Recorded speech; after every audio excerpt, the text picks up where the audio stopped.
Hey everyone, so this morning you find me in the garden hide. It's first time this year. I'm just getting everything ready for winter really. So in this video I'm going to show you how I get my garden bird photography ready for winter.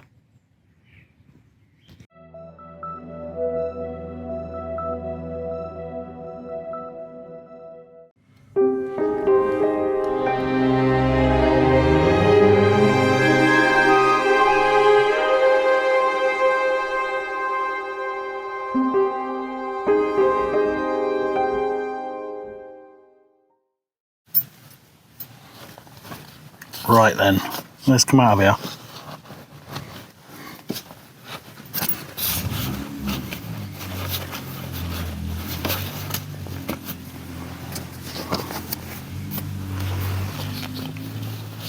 I'll be with you in a minute.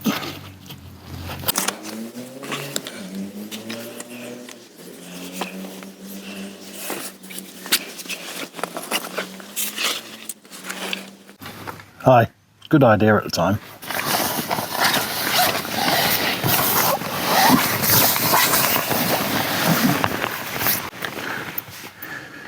Okay, so garden bird photography, right?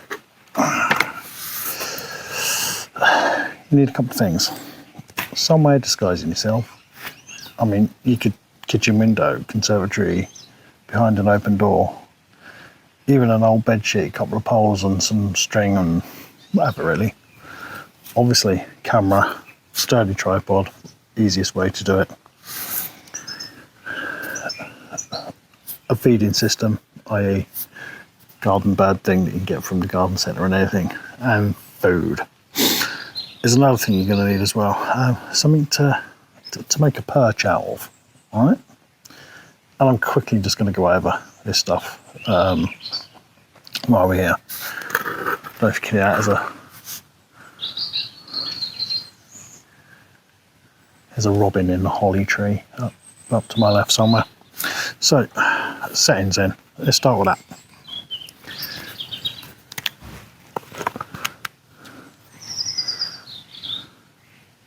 So,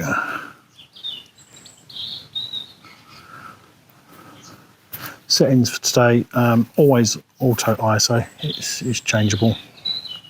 I, on the 90D, step it down 2/3, just because the 90D is such a huge sensor. It tends to sort of blow some whites out, so just to compensate for that, I pull the exposure down using exposure compensation. Today, because I want to get some sort of flying things, minimum of 1/250th of a second, you can go down to sort of 1/640 or something like that, you know. But I never go much lower than that whilst I'm doing this. Today, because I want to get a little bit more detail, I'm looking at f8. All right, but I very often shoot wide open at either 5.5 or 6.3, depending on the zoom range of the Sigma 150 to 600. All right, so for this focusing, I like to use the single dot spot focusing, try and get it on the eye, and that way it gives you nice, crisp, clear images. All right, so it's a rough sort of camera setup that I use. Obviously, my tripod and gimbal as well. All right, so I want to show you sort of what I came up with for my perch system. It's brand new for this winter, and I don't generally feed during the summer. So this is my first day out. Oh look, the sun's coming out, and some goldfinches in the air as well. There are not going to be too many of them about though. A couple of jackdaws up on the TV area of the house. But there they go again, 4 or 5. I did get goldfinches in the garden as well, which was what I was hoping for this morning. But hey ho, anyway, let's look at what I've rigged up sort of perch wise.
Okay, so perch wise, today I'm just using the stick as a bit of an example, and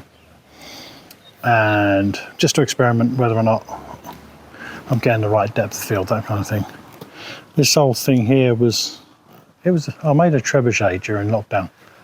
Let's not go there, but I kind of re-rigged it, and I've used a piece of wood, drill some holes in it in different directions, and I can sort of secure the perches with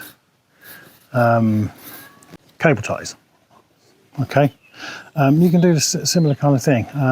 What else could you use? A bucket, plank of wood, drill holes in it, put loads of stones in it, or sand, or what have you, and have it standing up. That will do the same thing. Be creative, you know, think about what you could use. Even off of the bird feeders themselves, you can rig stuff off of the bird feeders, but you're going to want a perch to get those lovely images of the birds, and you want it close to the bird feeders so they come in it, and when something's on there feeding, they land on it, they're waiting. It's like a staging post, yeah. And I've got it close to the trees up here, so they feel safe when they come down. All right, and obviously the bird food. So today's bird food is sunflower hearts, those black seeds. Can't remember what they're called. I'll put them down, and some peanuts, and up over there some general sort of wild bird food as well. And there's some mealworms scattered around. You might see behind me, it's an interesting piece of wood just there. I don't know if you see that, and the bird bath with a few mealworms on it. I just like that piece of wood. It's interesting. All right. Now, when it comes to perches, try and not just plain. All right. What you're looking for really is something with a bit of moss on it, and I'm going to go to the local woods, or some lichen or something like that. It gives interest to the picture itself. All right. But this is one of the most important things, the perch.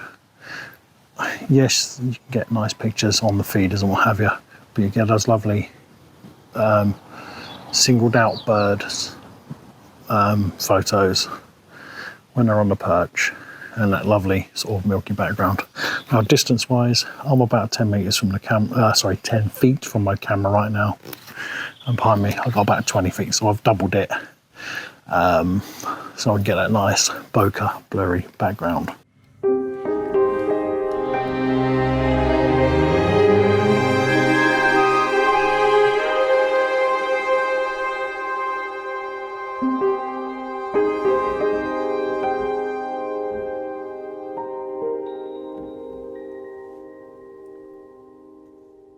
So there you go, there's a rough outline of what I've been doing this morning.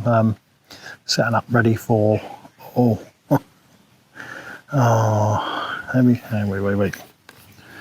Oh dear.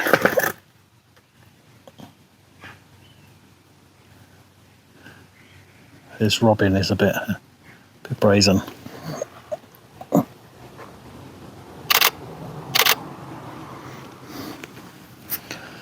He likes to come in and be a bit cheeky.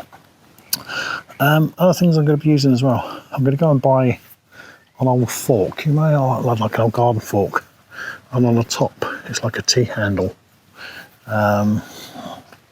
Be looking for old metal watering cans as well. I'm going to try and use as props and things as well this year. So that's it really. I kind of tried to keep this really quick rather than a really fast tutorial, just to, you know, if you want me to go into depth with anything more, just comments below. So please keep liking, sharing, subscribing to my channel. I really do appreciate it, and I'll see you all very soon.